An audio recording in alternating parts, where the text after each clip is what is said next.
Hello, everybody, and welcome. Please stand, or at the very least, put your hand over your heart for the playing of the pledge or the Star-Spangled Banner.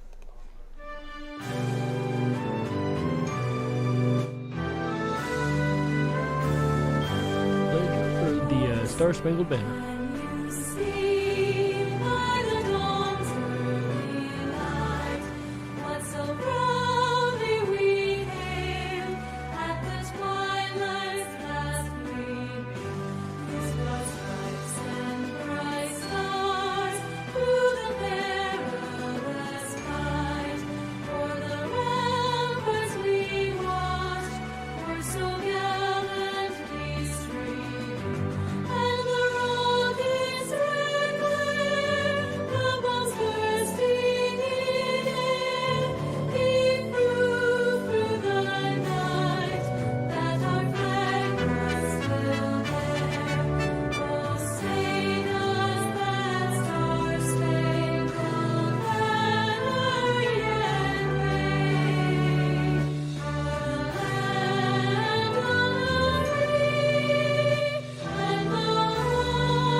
Now please remain standing or your hand over your heart for the Pledge of Allegiance. I pledge allegiance to the flag of the United States of America and to the republic for which it stands, one nation, under God, indivisible, with liberty and justice for all. Thank you.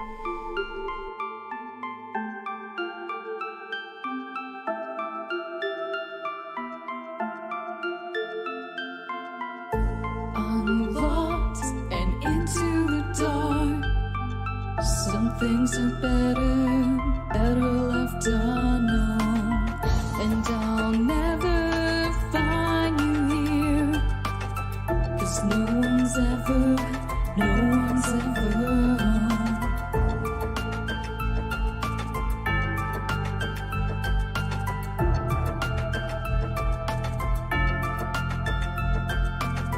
Oh, what a widow, a peaceful spider. When the glass is clean, she's a sneaky hider. Hide the lies and the alibis. Oh, what a sinner. Is it in her?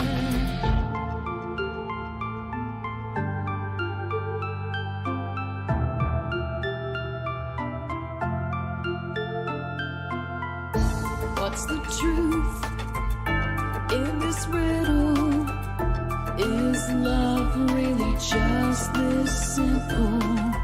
I can't seem to find my way in this world that never stays.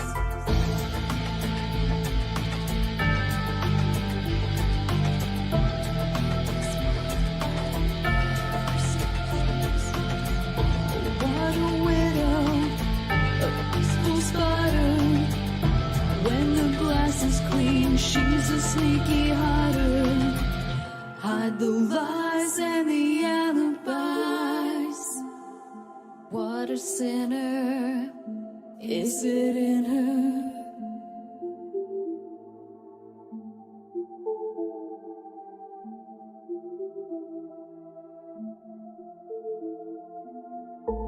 Is this real? Just illusion? I'm lost in the wonderland of confusion. I'm lost in a wonderland of confusion. Is this real or just illusion? Manifestation or a dark delusion? Is this real or just illusion? I'm lost in a wonderland of confusion.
Ripon Rabbit Hole is a community-driven radio.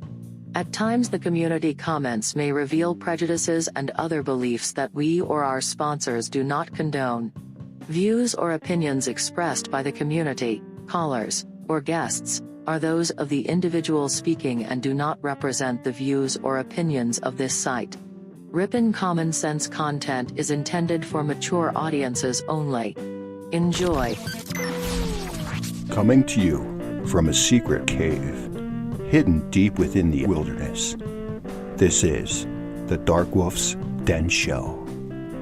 Now, here is your host, Jerry Hicks. That's right, I am Jerry Hicks, also known as the Dark Wolf, and we are broadcasting live from a secret cave, hidden deep within the wilderness of Tennessee. That's right.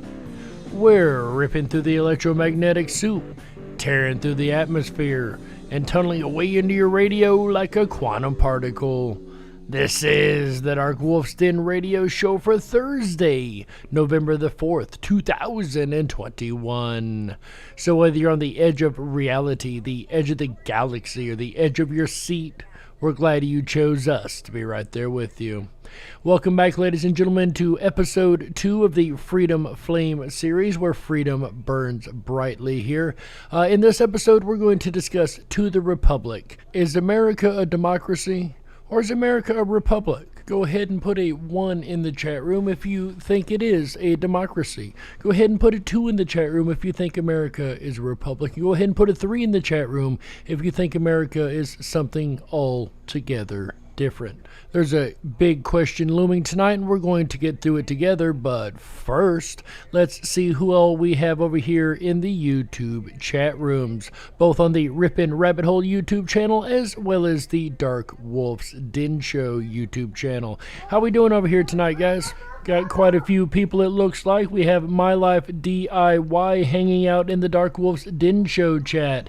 Says Sandy B is just leaving and on her way home to join us when she gets there. Excellent. Glad to have you, My Life DIY. And over in the Ripon Rabbit Hole chat, we have, one more time over in the Dark Wolf's Den Show, we got Jupiter's Realm. Says, LOL, Dark Wolf. Well, glad to have you here, Jupiter's Realm.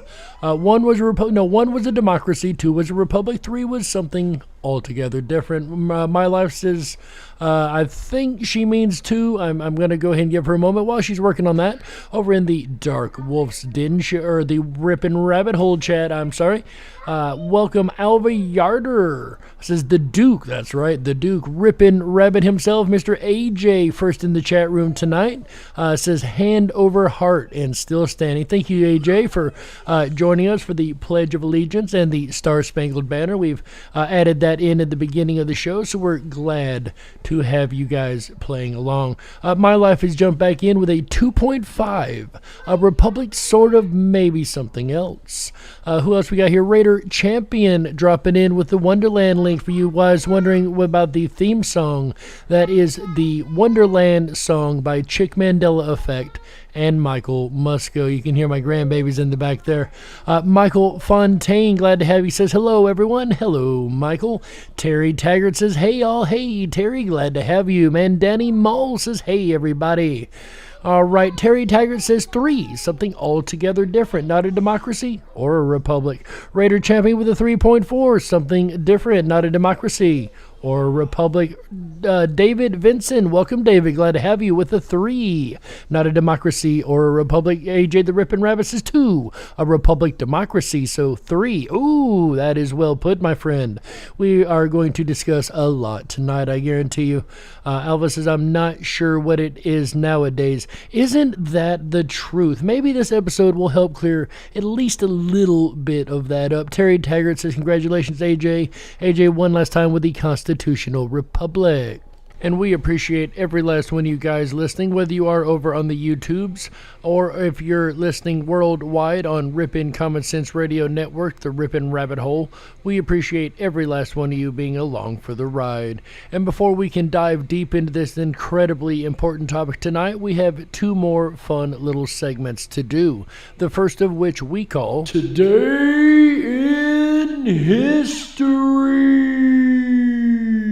On this day in 1922, Howard Carter discovers the tomb of the great Tutankhamun in Egypt, and opens up what would be called the curse of Tutankhamun, though that is still debatable. Anyway, that happened on this day in 1922, and that is today's segment of Today in History. And sometimes it seems like history is repeating itself. If you ever looked at the 1920s and what all happened in that time period, you might be amazed at how closely it relates to today's issues. And that brings us to our next segment, a segment which we call Say what? Our quote of the day today, ladies and gentlemen, comes from Walter Lippmann. He says, and I quote, "In a free society, the state does not administer the affairs of men. It administers justice among men who conduct their own affairs," end quote. Once again, that is Walter Lippmann, and that is today's segment of Say what?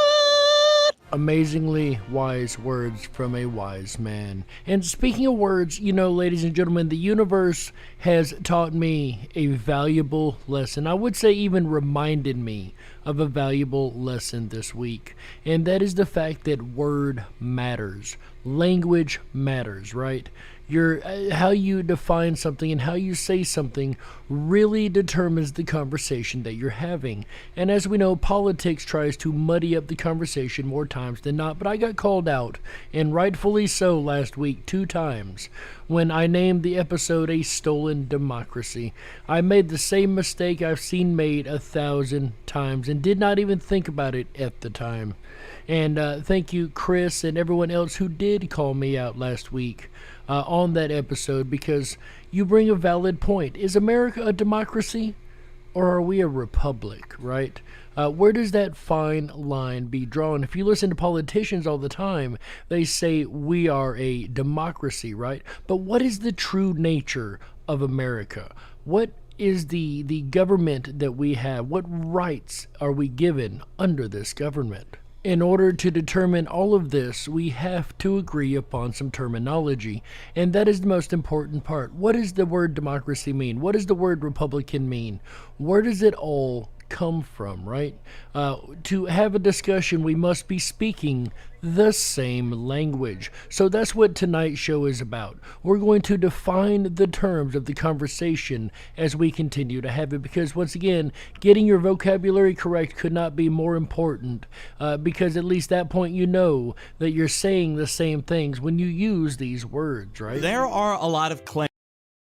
And welcome, Sapphire Elf from Australia. Glad to have you here. Claims that are made about the United States government. A particularly common claim is that America is a democracy. And, you know, one point of the name of last week's episode, A Stolen Democracy, was kind of a play against those that keep saying they're a threat to our democracy.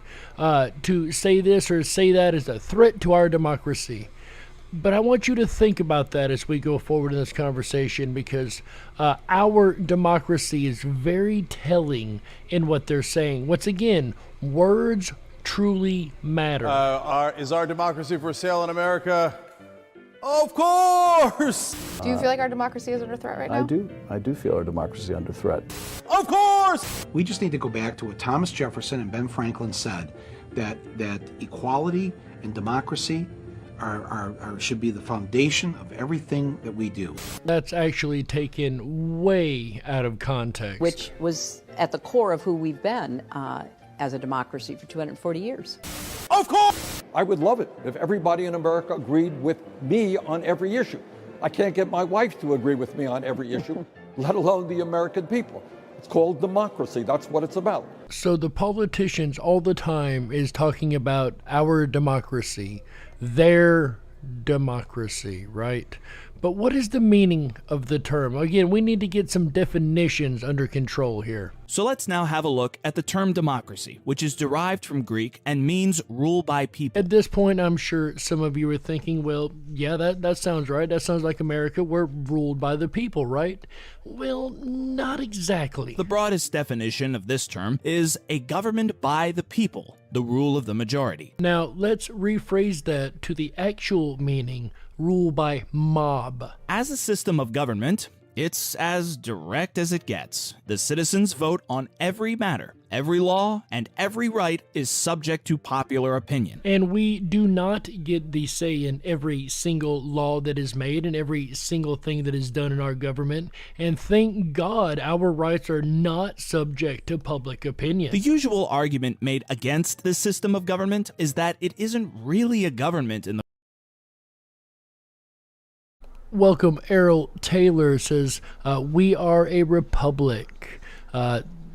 Perhaps? In the first place. It's just a mob. The majority gets whatever the majority wants, even if it's at the expense of the minority. The majority could easily oppress the minority. This original concept is referred to as a direct democracy, and it's this version of democracy which is typically challenged when the counter-argument is made that America is in fact a republic. So we have determined that we are not a direct democracy.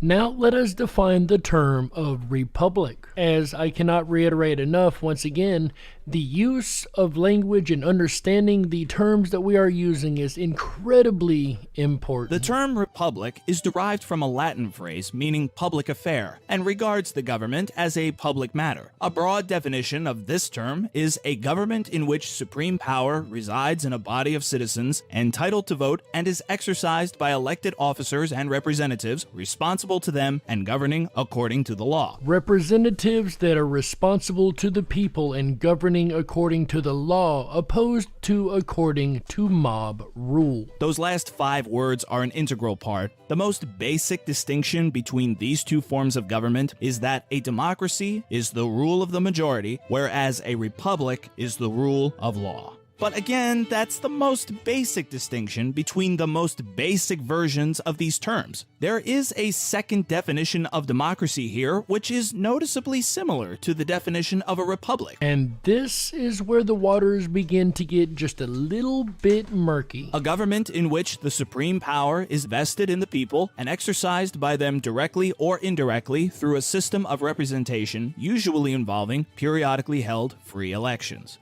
If somebody argues that America is a direct democracy, that would be incorrect. But if somebody argues that America is a democracy because American citizens are entitled to vote, that would be correct. So the other day, as I was discussing this concept with somebody backstage, they brought up the point that because we do have free elections, that would qualify us as a democracy. And it's a valid point. I won't deny that, based on the second definition. Still, it wouldn't be entirely correct because this definition only states that power is obtained via elections. It doesn't say anything about how the government is supposed to function, and let's not forget about semantics. There are a few different ideas as to what a legitimate democracy entails. Some would argue that a democracy is a country in which any number of citizens are entitled to vote. Just as long as there are votes being cast, it's a democracy. And I gotta say, I don't really agree with that particular definition that as long as a vote is being cast, it's a democracy.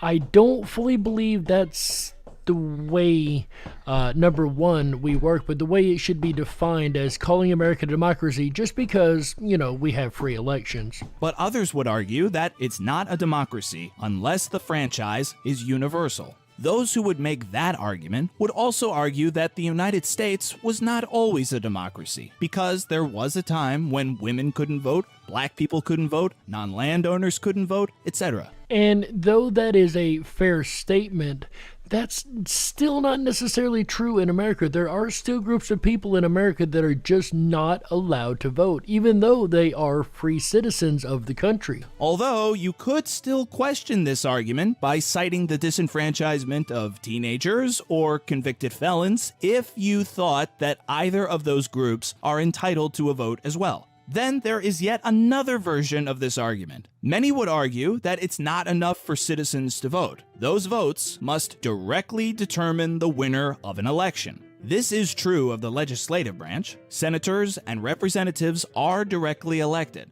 but it's not true of the executive branch. As we know, more than once we have seen the, quote, popular candidate, end quote, not win the election, but the less voted for candidate due to the Electoral College. The President of the United States is not elected by the popular vote, but rather by the Electoral College. And the way the Electoral College works, oversimplistically, is that the candidate who wins the most states wins the race, which leaves open the possibility that the candidate who gets the most votes will lose the election. So that's another way of countering this argument. If each citizen's vote for the head of state must count equally to be a democracy, then the United States of America does not qualify. And I'm going to play that again just because that is so incredibly important. If each citizen's vote for the head of state must count equally to be a democracy, then the United States of America does not qualify. If each person's vote must count equally, then it would disqualify the United States from being a democracy. By now, it's been demonstrated how there are Although Terry Taggart brings a very valid point, the dead even get to vote in America. Are multiple different understandings of what a democracy actually is. With 2 different standards for who can vote and 2 standards for what it decides, there are at least 4 different models. Some citizens vote for representatives directly, some citizens vote for representatives indirectly, all citizens vote for representatives directly, and all citizens vote for representatives indirectly. Because the definition is kind of open-ended, the term is used to describe different ideals. Sometimes, the term democracy isn't even used to describe a function of government. Sometimes, it is simply used to describe a free society, a country where people have the freedom to express their point of view. It's more of a sentimental use of the term more than anything else. Like this audio bite from everybody's favorite mitten-wearing candidate, Mr. Bernie Sanders. You know what democracy is about, and I really do love democracy, is one person, one vote. It is you disagree with me, that's fine. You got a better idea than me, fight for it. That's a beautiful thing. Though I cannot disagree with him on the idea that having 2 points of view and being able to discuss and argue those points of view is a beautiful thing. I will give it that. But it also really bothers me, as I mentioned a moment ago, when you hear all of these representatives and law professors and constitutional professors use the word democracy. And they always say a threat to our democracy. It's our democracy. I think there's something very telling, like I mentioned in the beginning, about that. It's not our democracy as the American people. It's our democracy as those representatives have created their own democracy, if you will, against the American people. They've tried their best for a long, long time to convince the American people that we live in something we don't. Once again, a democracy, which is why I was called out twice last week on the show for using the term. And once again, I don't blame them. They were absolutely right to call me out for it. As far as what the most accurate way to describe the U.S. government is, well, that's a pretty good question. We know that it's not a direct or pure democracy. Describing the United States merely as a democracy is relatively accurate because it describes American elections, but it doesn't describe a president or a constitution. So to call America a democracy, definitely not a direct democracy, we've established that. But to call America a democracy would only mean that we have elections, free elections. But heck, Russia has free elections. China has free elections, according to what they believe anyway. Not that you're allowed to vote for anybody else.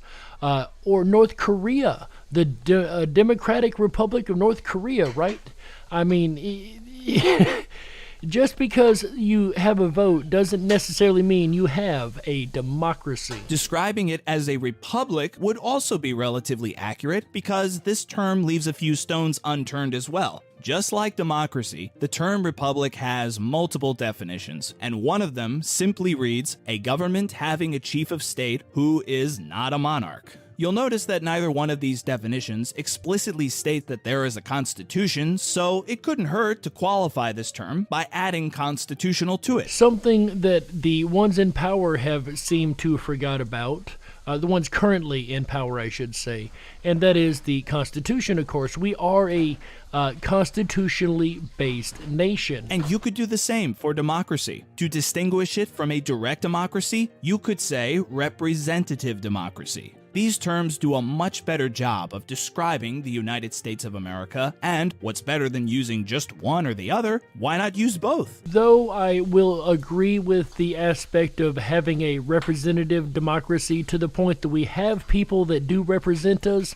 but it still doesn't fully define what America really is. And for those that are wondering about all the background noise tonight in the last couple of shows, well, we've got a couple more people in the den than we used to, and a lot more active than the den used to be. And just so you guys are aware, there's a lot going on behind me, but try not to let it distract you too much. It's a mouthful, but it's closer to being correct. If not, you can just sandwich the single terms together to make Democratic Republic.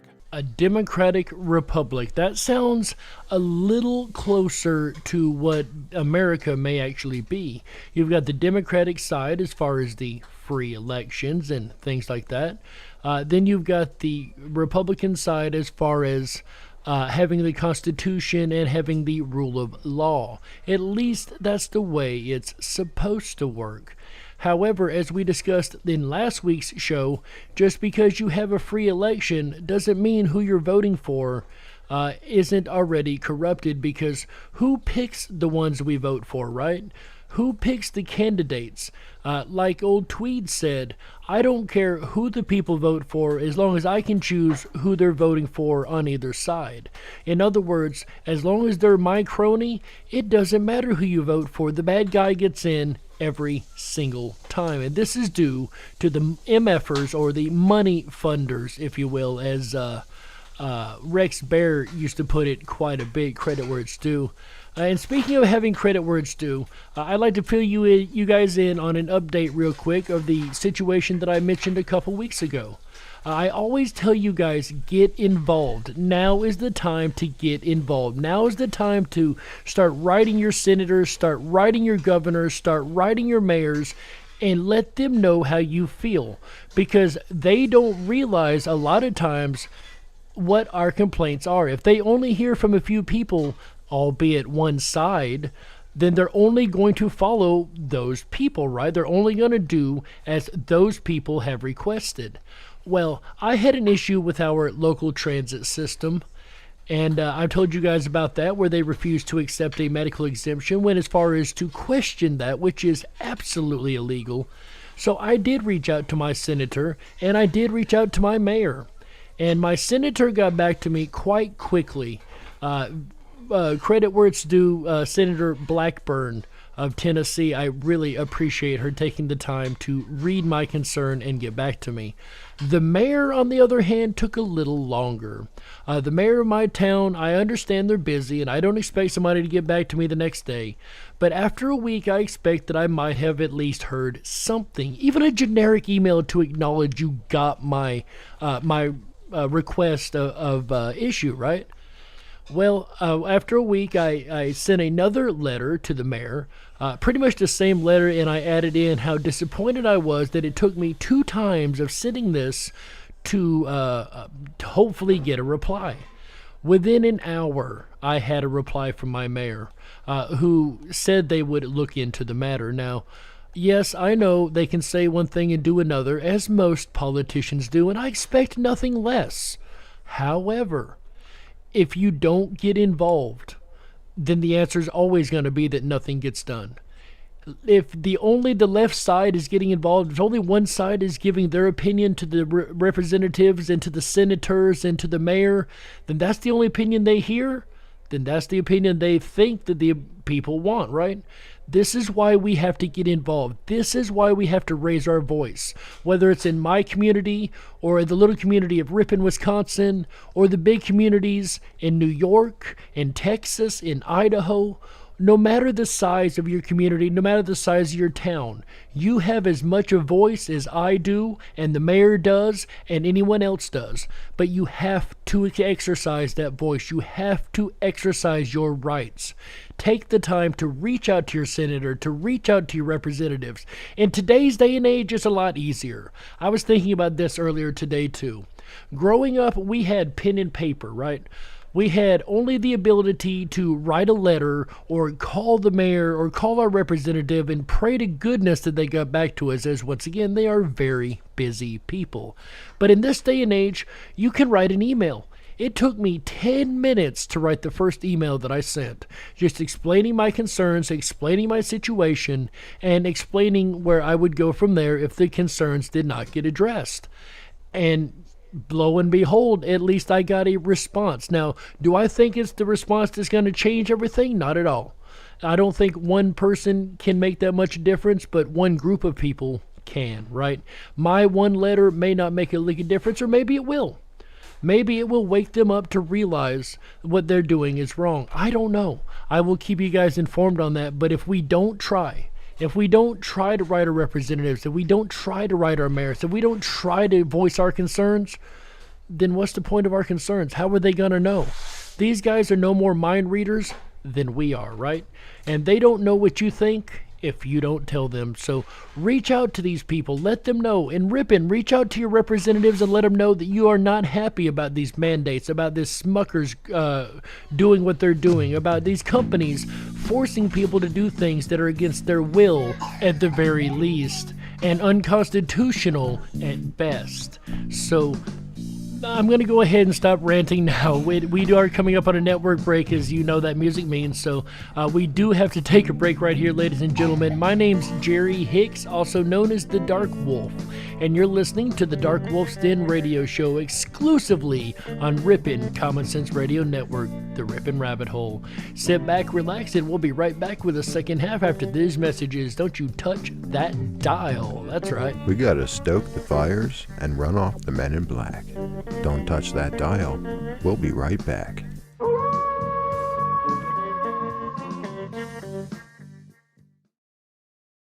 Oh, yeah.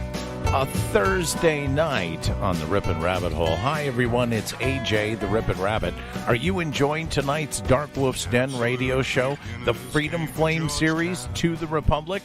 I know I am.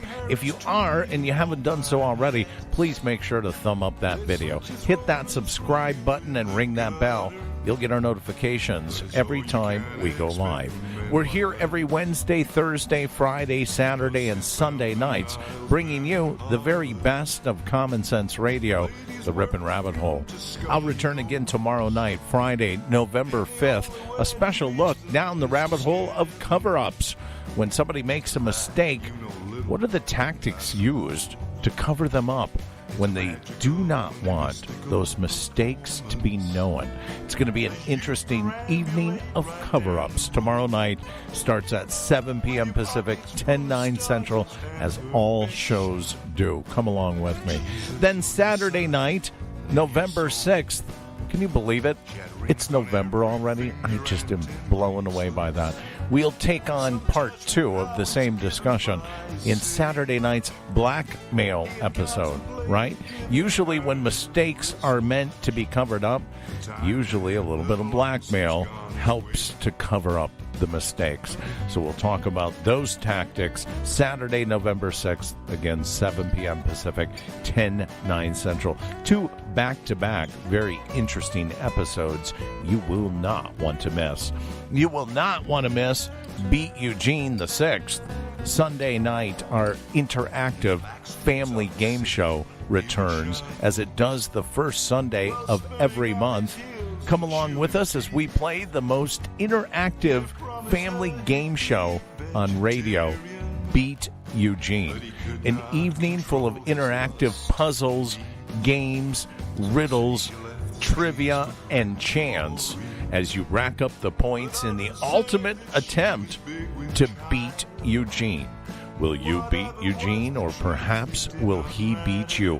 One thing that's for certain is we will have the answer to that question before the end of this weekend. That's again Sunday night, November 7th.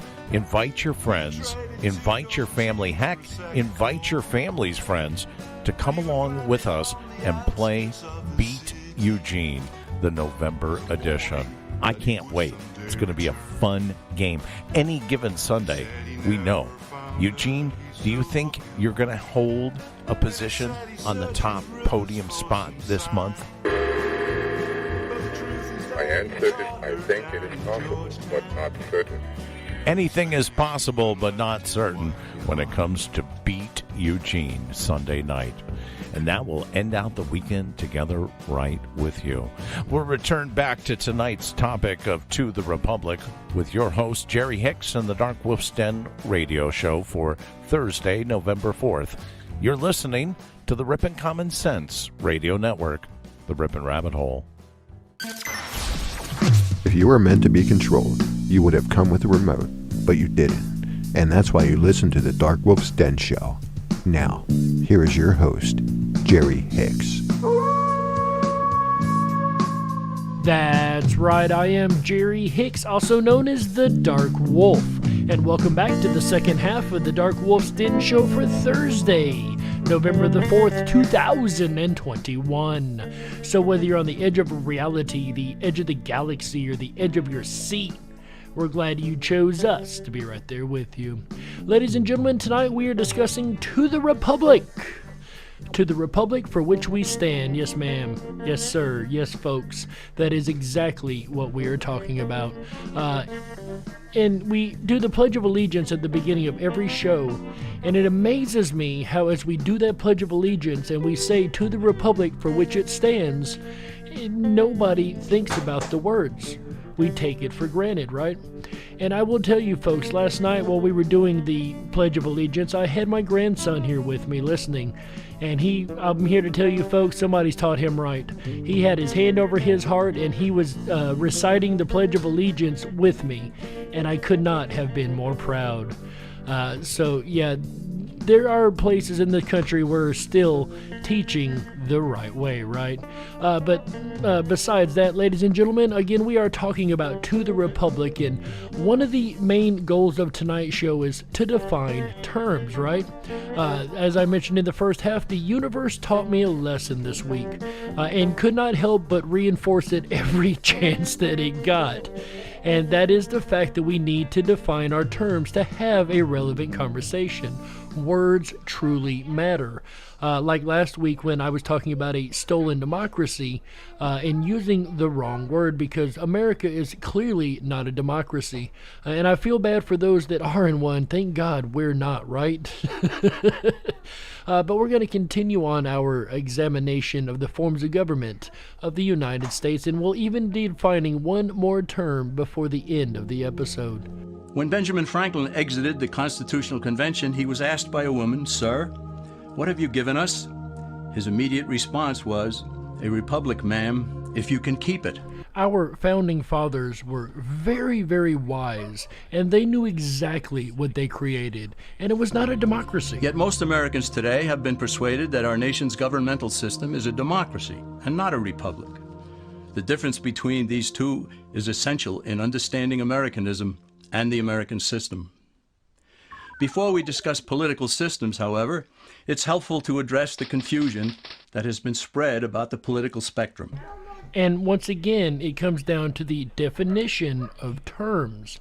Where does the political spectrum span? It might not be what you actually think it is. Many have been led to believe that the political spectrum places groups such as communists on the far left, fascists or dictators on the far right, and political moderates or centrists in the middle. Which is exactly how we are taught to think about things, right? As far as the political spectrum going. That's even how I was taught that it went. However, I was incredibly wrong. However, a more accurate political spectrum will show government having zero power on the far right to having 100% power on the far left.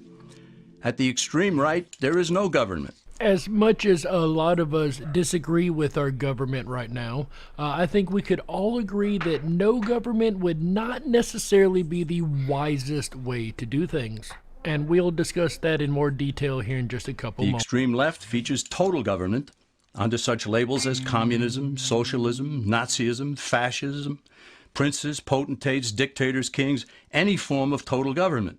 What it seems like they are disturbingly trying to push for with this left-handed government we had, it looks like they're trying to push for a full left-sided despot, right? A tyrant, a governor that thinks they can tell the American people how, when, and where to live their lives. As we know, that's not going to end well for that side. Those who claim that Nazis and fascists are right-wing never define their terms. This amounts to spreading confusion. And once again, I cannot reiterate enough. Define your terms. Words matter. Toward the middle of the political spectrum can be found the type of government limited to its proper role of protecting the rights of the people. That's where the Constitution of the United States is. Those who advocate such a form of government are really constitutional moderates. I don't know about you guys, but I think I just found the term that describes me, a constitutional moderate. So let's analyze the basic forms of government. They are monarchy or dictatorship ruled by one, oligarchy ruled by a few. And I am very aware that most of you have, or a lot of you have probably not heard the word oligarchy. I know that because I actually was talking to two people last night who had also never heard the term. So we will define that term here in just a moment. Democracy ruled by a majority, republic ruled by law, and anarchy, which is ruled by no one. In discussing these five, we'll see that they can be narrowed down to even fewer. First, let's take a look at something like England has. Looking first at monarchy or dictatorship, this form of government doesn't really exist in the practical sense. It's always a group that puts one of its members up front. A king has his council of nobles or earls, and every dictator has his bureaucrats or commissars, the men behind the scenes. Which is one reason in America that we don't have a monarchy, is that bureaucrats don't have the power. They're not elected officials, even though it seems like our current administration is trying to change that. This isn't ruled by one, even though one person may be the visible leader. It's ruled by a group. So let's eliminate monarchy, dictatorship, because it never truly exists. Now that we have ruled out monarchy, let us move to the next one in line, the oligarchy. Oligarchy, which is ruled by a group, is the most common form of government in all history. And it is the most common form of government today. Most of the nations of the world are ruled by a powerful few, and therefore oligarchy remains. So oligarchy, so we can make sure we define our term, is ruled by a group with one person as the head, as if they were the leader. Kind of like a rule by corporations, with one guy acting like the leader, kind of like what we're looking at today. At the other end, we find anarchy, which means without government. Some people have looked over history and found that many of its worst crimes were committed by governments. So they decided that having no government might be a good idea. But this is a mistake, because as the ancient Greeks stated, without law there can be no freedom. Our founding fathers agreed and held that some amount of government is a necessary force in any civilized, orderly society. And once again, I think we could all agree that anarchy is a really bad idea. There is some, at least small form of government needed. Now, we don't need big government by any means, but at least some small form. In a state of anarchy, however, everyone has to guard life, liberty, and property, and the lives of family members. Everyone must be armed, and movement is severely restricted because one's property has to be protected at all times. So anarchy is basically every man for himself, which is not a good way to live. Civilized people have always hired someone to do the guarding, a sheriff, a police force, or some branch of government. Once law enforcement was in place, the people were freer. They could leave their property, work in the fields, and so on. In short, the proper amount of government makes everyone freer. Which is one reason why the whole defund the police idea is one of the stupidest and worst ideas I believe I have ever heard. There are some who advocate anarchy, however, not because they want no government, but because they don't like what they have.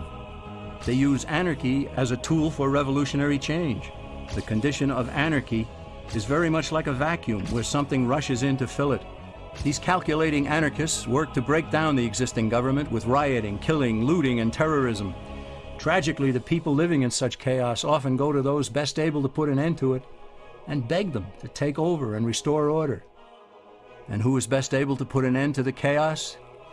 The very people who started it. Now, with that definition, I would like you guys to think back to the summer of 2020 and everything we witnessed right before the election. It's almost as if the Democrats were taking a page right out of this playbook. If I didn't know any better, I would say that's exactly what they did. The anarchists who created the problem then create a government run by them, an oligarchy, where they have total power. This is exactly what happened in Russia that led to Lenin taking total power, and in Germany where Hitler's brown shirts created the chaos that brought him to power. And in America, where the BLM, being the militant arm of the Democrat Party, attempted the same thing. And for those wondering, yes, I did just compare Joe Biden to Hitler. But anarchy isn't a stable form of government. It's a quick transition from something that exists to something desired by the power-hungry. It's a temporary condition, and because it isn't permanent, we eliminate it as well. So just for a quick recap, we have eliminated anarchy and monarchy and are left with three choices: oligarchy, democracy, or republic. The word democracy comes from two Greek words, demos, meaning people, and kratein, meaning to rule. Democracy, therefore, means the rule of the people, majority rule. This, of course, sounds good. But suppose the majority decides to take away one's home, or business, or children. Obviously, there has to be a limit. The flaw in democracy is that the majority isn't restrained. If more than half the people can be persuaded to want something in a democracy, they rule. Which seems to me to be the reason that, number one, our leaders, in quote, and I use that word lightly, continuously use the word democracy and say we are a threat to their democracy, because if they feel that if they can convince the American people one way or the other on something, no matter how right or good it is, that they can get it through. What about republic? Well, that comes from the Latin, res meaning thing, and publica meaning public. It means the public thing, the law. A true republic is one where the government is limited by law, leaving the people alone. This is what America is supposed to be. Once again, to quote Benjamin Franklin, a republic if you can keep it. America's founders had a clean slate to write on. They could have set up an oligarchy. In fact, there were some who wanted George Washington to be their king. But the Founding Fathers knew history, and they chose to give us the rule of law in a republic, not the rule of a majority in a democracy. Once again, I'm going to rewind and play that one more time because it is incredibly important. And they chose to give us the rule of law in a republic, not the rule of a majority in a democracy. Our founding fathers knew what they wanted to create, knew they wanted to create a form of freedom that they had not had in England, a form of freedom that would not be found anywhere else in the world. Why? Let's demonstrate the difference in the setting of the Old West. Consider a lynch mob in a democracy. 35 horseback riders chase one lone gunman. They catch him, and they vote 35-1 to hang him. Democracy has triumphed, and there's one less gunman to contend with. Now consider the same scenario in a republic. The 35 horseback riders catch the gunman and vote 35-1 to hang him, but the sheriff arrives, and he says, "You can't kill him. He's got his right to a fair trial." So they take the gunman back to town. A jury of his peers is selected, and they hear the evidence and the defense, and they decide if he shall hang. Does the jury even decide by majority rule? No, it has to be unanimous or he goes free. The rights of the gunman aren't subject to majority rule, but to the law. This is the essence of a republic. The rights of any person is not subject to mob rule or democratic rule. It is subject to the Constitution of the Republic, the laws in which it is given. that uphold our inalienable, God-given rights. Many Americans would be surprised to learn that the word democracy does not appear in the Declaration of Independence or the U.S. Constitution, nor does it appear in any of the constitutions of the 50 states. The founders did everything they could to keep us from having a democracy. Which is why it really burns me up when I hear people like Nancy Pelosi and others describing the democracy we live in and telling people we are a danger to their democracy, because we very much are. As a republic, we are an extreme danger to their mob rule. James Madison, rightly known as the father of the Constitution, wrote in essay number 10 of the Federalist Papers, "Democracies have ever been spectacles of turbulence and contention, have ever been found incompatible with personal security or the rights of property, and have in general been as short in their lives as they have been violent in their deaths." Alexander Hamilton agreed, and he stated, "We are a republican government. Real liberty is never found in despotism or in the extremes of democracy." And to be very, very clear, this is not a left or right thing. This isn't a Republican or Democrat thing. When they use the word Republican, they don't mean the Republican Party. There's nothing to do with parties. No matter what party you're in, you should see the issue right now with it being a democracy, or not being a democracy, but actually being a republic, right? But when they say Republican, they don't mean the Republican Party. Let's be clear. They mean a form of governance, a Republican or of the Republic form of governance. Samuel Adams, a signer of the Declaration of Independence, stated, "Democracy never lasts long. It soon wastes, exhausts, and murders itself." The founders had good reason to look upon democracy with contempt, because they knew that the democracies in the early Greek city-states produced some of the wildest excesses of government imaginable. In every case, they ended up with mob rule, then anarchy, and finally tyranny under an oligarchy. So let us take a look at the first example of a republic to ever be in the world, and that is, of course, Rome. In the midst of plenty, however, the Roman people forgot what freedom entailed. They forgot that the essence of freedom is the proper limitation of government. The essence of freedom is the proper limitation of government. I could not stress that enough, ladies and gentlemen. When government power grows, people freedom recedes. Once the Romans dropped their guard, power-seeking politicians began to exceed the powers granted them in the Roman Constitution. Some learned that they could elect politicians who would use government power to take property from some and give it to others.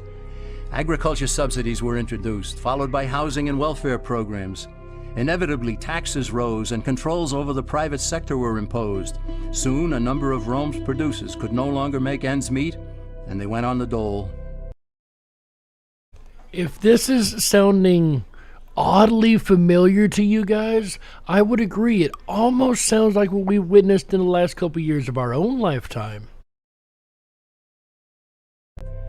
Productivity declined, shortages developed, and mobs began roaming the streets, demanding bread and circuses from the government.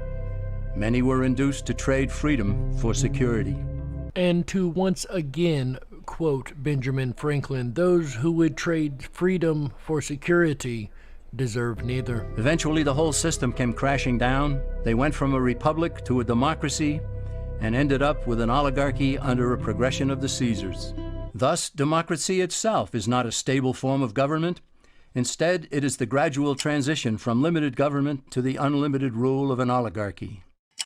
Knowing this, we as Americans are ultimately left with only two choices.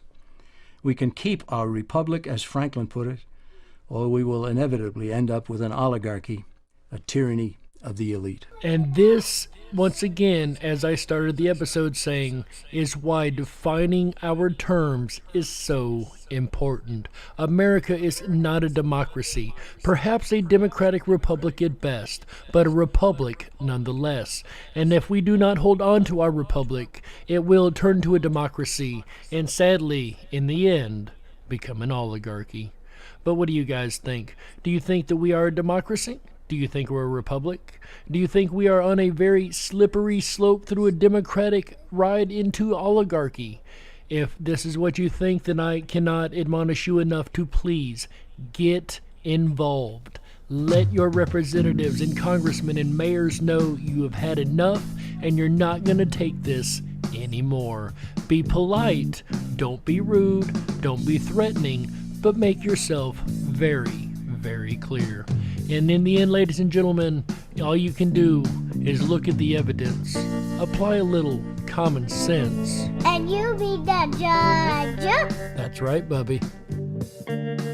We got to close it out. That's right, that's it for this episode of the Dark Wolf's Den Show for Thursday, November the 4th, 2021. So whether you're on the edge of reality, the edge of the galaxy, or the edge of your seat, we're glad you chose us to be right there with you. Ladies and gentlemen, the Den may be closing for the last time this week, but don't you worry, we have kicked it off right, and the weekend fun has only just begun. That's right. Make sure you tune in to the Ripon Rabbit Hole tomorrow, Friday, November the 5th, 2021, 7 p.m. Pacific, 10/9 Central. All shows here on the network start at 7 p.m. Pacific, 10/9 Central. On Friday night, our buddy AJ the Ripon Rabbit returns to the airwaves for an all-new episode of the Ripon Rabbit Hole live show, and he's going to be covering cover-ups, actually. There's a large amount of cover-ups going on, both in the little town of Ripon and nationwide. And these are things that we really need to look for. As a ufologist, I can tell you cover-ups are very much a real thing, especially when it comes to government. But this is the first part of a two-part series because our buddy AJ the Ripon Rabbit will be back again on Saturday, November the 6th, 2021, 7 p.m. Pacific, 10/9 Central, to carry on the discussion of cover-ups into blackmail, one of the many ways used to create cover-ups. The scary thing about blackmail and blackmailers is the fact that it doesn't always necessarily have to be governmental, right? People can be blackmailed for all sort of reasons, and none of which are good. But maybe there's a workaround to blackmail, right? Perhaps there's a way to beat the blackmailer at their own game. And I'm sure AJ will discuss all this and more on Saturday, November the 6th, 2021, 7 p.m. Pacific, 10/9 Central. And then our buddy AJ comes back to round the weekend out right with one more episode of the Ripon Rabbit Hole live show. We'll be doing the Beat Eugene episode 5, ladies and gentlemen. I did not make the podium last time. I'm not even sure that I was able to beat Eugene last time, but perhaps you can. Make sure you come back on Sunday, November the 7th, 2021, 7 p.m. Pacific, 10/9 Central, for a night of fun, trivia, games, riddles, and everything above. They will end out in one winner of the Beat Eugene. Can you beat Eugene? Can you be on the top of the podium? Or will Eugene beat you? I guess we will find out on Sunday, November the 7th, 2021, 7 p.m. Pacific, 10/9 Central, right here on Ripon Common Sense Radio, the Ripon Rabbit Hole. Speaking of the Ripon Rabbit Hole, make sure you hop on over to the riponrabbithole.com. That is RIPON RABBITHOLE.com. Over there, you're going to find a plethora of fun. That's right. But first things first, you got to sign up for your Backstage Pass. This gives you access to all of the rest of the amazing features of the riponrabbithole.com, as well as making sure you get an email once a week, every week, with all the Dark Wolf's Dens and Ripon Rabbit Holes that you can imagine we would be doing every week. And you'll be able to send these out and send it to your friends, your family, your family's friends, your friend's family, and let them know what we'll be talking about all weekend long. We do not sell, give away, or in any way extend your information to anyone. It stays locked in our archives. And speaking of archives, that's another fun thing you can do on the riponrabbithole.com. You can go to the live on-air section and drop down to the on-demand section and check out any show you have missed since we've begun doing shows. Every Ripon Rabbit Hole, every Dark Wolf's Den show, every bit of it is there, ladies and gentlemen. Also, while you're there, make sure you check out the 24/7 Backstage Lounge. That's where I'm heading here in just a couple moments with the rest of the rabbits, as we will probably continue this discussion on democracy versus republic, right? And there's no telling what comes up. We have a lot of great conversations back there, and I would urge you to drop on by and say hi. We'd love to have you. Also, while you're on the ripinrabbithole.com, make sure you drop Down the Rabbit Hole. That is our exclusive social media section where you're more than free to drop your information, and we will not shadow ban or check it against false narratives like the fake boys like Facebook, Twitter, and all those very, very censored areas. We don't censor like that, so come on over and drop the information for the rabbits. We would love to see it. With that said, ladies and gentlemen, we have to get out of here this week. It's been an honor and a pleasure to come back week after week and do these for you guys, and you know we love it. So on behalf of AJ the Rippin' Rabbit, Chick Mandela Effect, Michael Musco, Walt House, everybody involved with Rippin' Common Sense Radio Network, our amazing mod team in both the Rippin' Rabbit Hole as well as the Dark Wolf's Den Show YouTube channels, and Mr. Tom Bayless for this amazing music. Get down with it, Tom. If you're looking for a custom soundtrack for your next project, check out Red Shed Studios, links in the description. On behalf of all these folks, ladies and gentlemen, my name is Jerry Hicks, also known as the Dark Wolf, and you've been listening to the Dark Wolf's Den radio show exclusively on Rippin' Common Sense Radio, the Rippin' Rabbit Hole. Until next time, ladies and gentlemen, remember, stay awake, but dare to dream. Good night, everybody. How?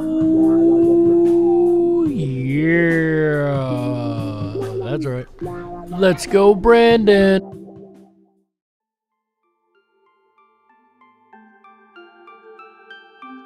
That's right. You guys know. Say it with me. Let's go, Brandon.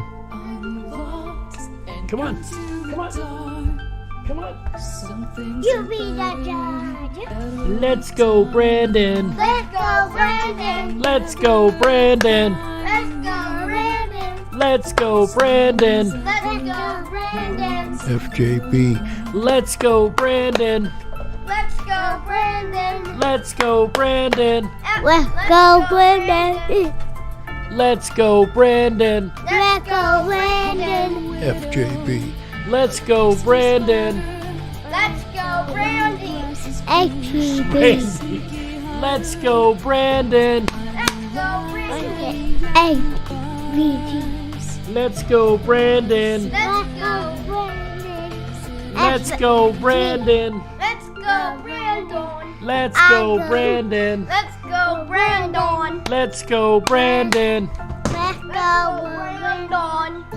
What's the truth? Again. Let's Let's go, go, Brandon. Let's Let's go, Brandon. Let's go, Brandon. Let's go. Let's go, Brandon. Let's go, Brandon. Let's go, Brandon. Let's go, Brandon. That's right, boys. Let's go, Brandon. Let's go, Brandon. Let's go, Brandon. Let's go, Brandon. Let's go, Brandon. Let's go, Brandon. Let's go, Brandon. Let's go, Brandon. Let's go, Brandon. Let's go, Brandon. Let's go, Brandon. Let's go, Brandon. Let's go. What's those letters right there say? What's those letters? FJB. FJB, that's right. Let's go, Brandon. Let's go, Brandon. Wait a minute, that's what I said. Let's go, Brandon. Uh-huh. Let's go, Brandon. FJB. That's right, Bubby boys. FJB. Let's go, Brandon. FJB. Let's go, Brandon. FJB. My amazing grandsons, ladies and gentlemen, you can't beat it. I love it. Let's go, Brandon. Let's go, Brandon.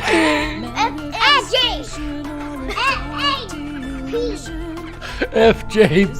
FJPB. Let's go, Brandon. FJ Papa. Bubby. Let's go, Brandon. Let's go, FMJ. No, let's go, Brandon. No. Let's go, Papa. Let's not go, Papa. Let's go, Brandon. Let's go, FJB. I think I've created some monsters, ladies and gentlemen. Let's go. Let's Yeah, we're go, live. Papa. Let's go, Brandon. Let's go, Papa. Let's go, Brandon. FJB. FJB. FJB. FPP. All right, one last time together. 1, 2, 3. Let's go, Brandon. FJB. That's my grandson, ladies and gentlemen. Thank you so much for being here. Brandon. Thank you so much for being here. We very much appreciate it. Until next week, ladies and gentlemen, remember, Papa. let's go, Brandon. Let's go, FJB. Night, everybody. FJB.